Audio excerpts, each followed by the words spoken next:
Hey y'all, Fun Coach Tamika here and welcome back to my channel. Today, we will learn the effects of covert narcissism in parenting, and it's gonna be a doozy, so let's get into it. Genesis 3:1 says, "Now the serpent was more subtle than any beast of the field, which the Lord God had made. And he said unto the woman, Yea, hath God said, Ye shall not eat of every tree of the garden?" So this goes to show that the serpent was planting a seed of doubt in her mind by asking a very ill intent question. Are you sure you heard what you think you heard God say? I remember when I was married and the woman pastor who I now know is a covert narcissist came up to me one day. This was after I had had my youngest child and I had been out for 6 weeks. So this was my first day back with the baby. So she comes up to me and she looks at the baby and she looks at my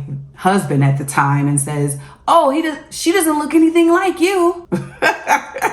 And because I was a people pleaser, I immediately jumped in the court of defense and I started defending myself. And I said, "Oh, well, she looks like my mother right now. But if I was the healed version of myself as I am today, if I would have said anything to her, I would have said, lady, she's a newborn. She doesn't even look like me. What do you want from me?" So what she did was plant a seed of doubt in my ex-husband's mind about the paternity of the child.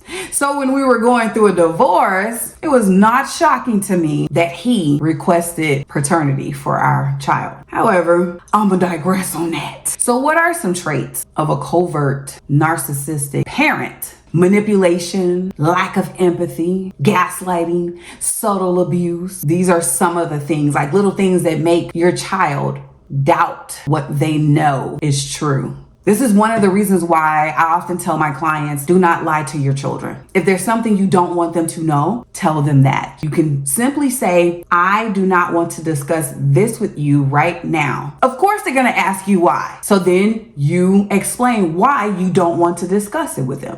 One of the things that I realized is that parents lie to their children because they are uncomfortable with the truth, not because their child cannot handle the truth. But it's better that you tell them the truth now than they find out the truth and now you have broken trust with them. Trust is very expensive, easy to break, very hard to build and rebuild. Be honest with your children. One of the signs of a covert narcissistic parent is they're constantly asking this question in different ways of their child. Are you sure that's what you saw? Are you sure that's what you heard? Are you sure that's what you feel? So if you're doing any of these things, please stop. Don't do it. What you're doing is you're chipping away at your child's sense of self. And when you chip away at a child's sense of self, the next thing to go is their identity. They don't know who they are. And when they don't know who they are, they're more susceptible to abuse from other people because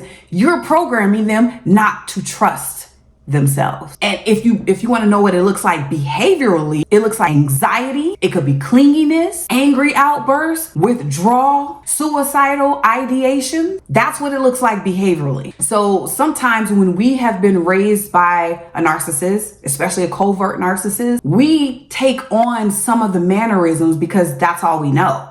This is why I always say, I'm not judging you. PTSD, parents trying to stop this function. But it's very, very helpful to seek guidance from a mental health professional to help you through this, because you don't want to pass this trauma onto your children and they keep passing it down from generation to generation. So that's what you're inheriting is trauma. Oh, this is what my mom gave me, trauma. Thank you. Now this is what I'll give you, trauma. I don't want to do that to my children. So that's why I took the steps, even though they were hard, to say, yeah, it stops here. We're not doing that. Because trauma shows up behaviorally in unhealthy behaviors in a child. Hope this was helpful. Hit the like and subscribe button. Be sure to share this with a friend and drop a comment and let me know a topic you want me to discuss. See you next video.